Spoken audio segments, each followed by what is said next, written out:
Bonjour à tous et bienvenue sur votre escale Astro, énergie générale de juin distribuée par la nouvelle lune du 30 mai en Gémeaux. Le nouveau cycle prend naissance dans la maison 10, un secteur visible et important dans notre vie.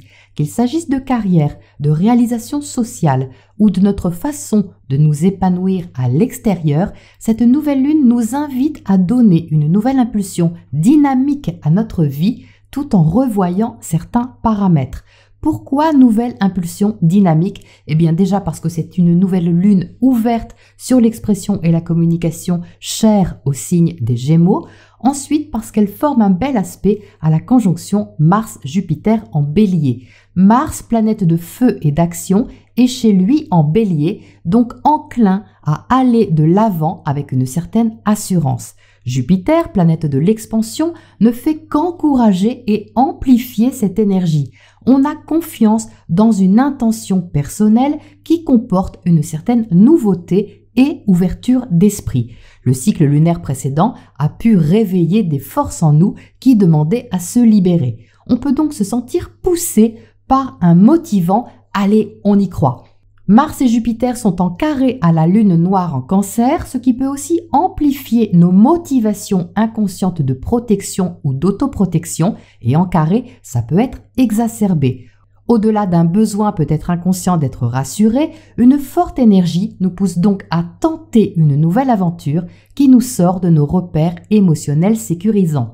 Le maître de cette nouvelle lune, c'est Mercure, planète de la communication, des contacts, de l'intellect. Et Mercure est rétrograde en Taureau en maison 9, donc concentré à revoir principes et croyances de façon terre à terre. Conjoint au nœud nord et un peu plus largement à Uranus, nous sommes conscients d'un nouveau chemin à explorer, apprendre ou comprendre, mais surtout à baliser. En bel aspect à Pluton et Neptune, nous savons que pour développer quelque chose qui nous inspire ou nous attire, un changement de fond est à effectuer, quitte à aller chercher en soi une certaine vérité bien cachée. On est capable avec cet aspect de regarder le monstre du placard sous un autre angle. En ouvrant une nouvelle compréhension sur ce qui nous angoisse ou a une certaine emprise sur nous, on peut gagner en lucidité et en intégrité. Et c'est en mettant en pratique que nous pouvons retrouver un certain pouvoir sur nous-mêmes. En d'autres termes, c'est en ouvrant concrètement la porte du placard qui nous faisait peur qu'on peut voir la réalité de ce qu'il y a dedans. Mercure est également en carré à Saturne et l'interaction entre les deux est intéressante, car Saturne, planète de discipline, va rétrograder à partir du 4 juin, au même moment où Mercure va repartir, lui, en marche directe. Il y a donc par ce croisement d'énergie, en tout début de mois, une prise de conscience réaliste qui nous demande de nous affranchir d'une certaine critique ou autocritique soulevée par une présence perfectionniste. Les règles à respecter ou celles que nous nous imposons, on les connaît ou on les a identifiées. Et c'est justement ce que Mercure comprend en jetant un dernier regard en coin au maître de la rigueur avant de tracer sa route.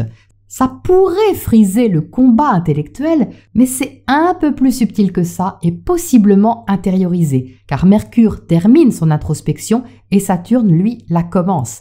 Il va en effet, par sa rétrogradation, retravailler les fondations de quelque chose. Donc si les deux planètes se jaugent à l'intérieur de nous et qu'on peut ressentir cet inconfort, c'est bien le travail constructif qui est privilégié pour avancer vers ce qui nous intéresse, avec le pragmatisme et la patience que cela requiert. Et cela n'empêchera pas la motivation et la confiance d'être ressentie comme un besoin impérieux de libération et de nouveauté.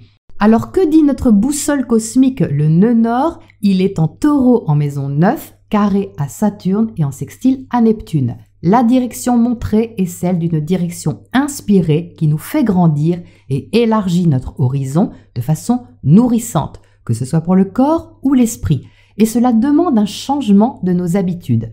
Vénus maîtrise ce nœud nord et elle est en Taureau chez elle. Vénus, planète de l'amour et des valeurs, est attachée ici à tout ce qui est beau, tout ce qui est bon et peut être goûté concrètement. Nous avons envie de nourrir un plaisir, une relation ou de donner de la valeur à une activité tournée vers la sérénité et la simplicité. En ayant passé le carré à Pluton, Vénus nous incite à nous libérer d'une emprise en nous invitant à profiter de ce qui est sain et confortable. Ce que nous avons donc à exprimer, apprendre ou comprendre de nouveau et d'important sur ce cycle lunaire demande à avoir un sens. Et ça passe par l'exploration d'un nouveau territoire nourrissant notre évolution. C'est un mois pour prendre la responsabilité d'améliorer notre vie et pas comme avant. Voilà pour les énergies du mois de juin et je vous retrouve très vite pour vos guidances par signe.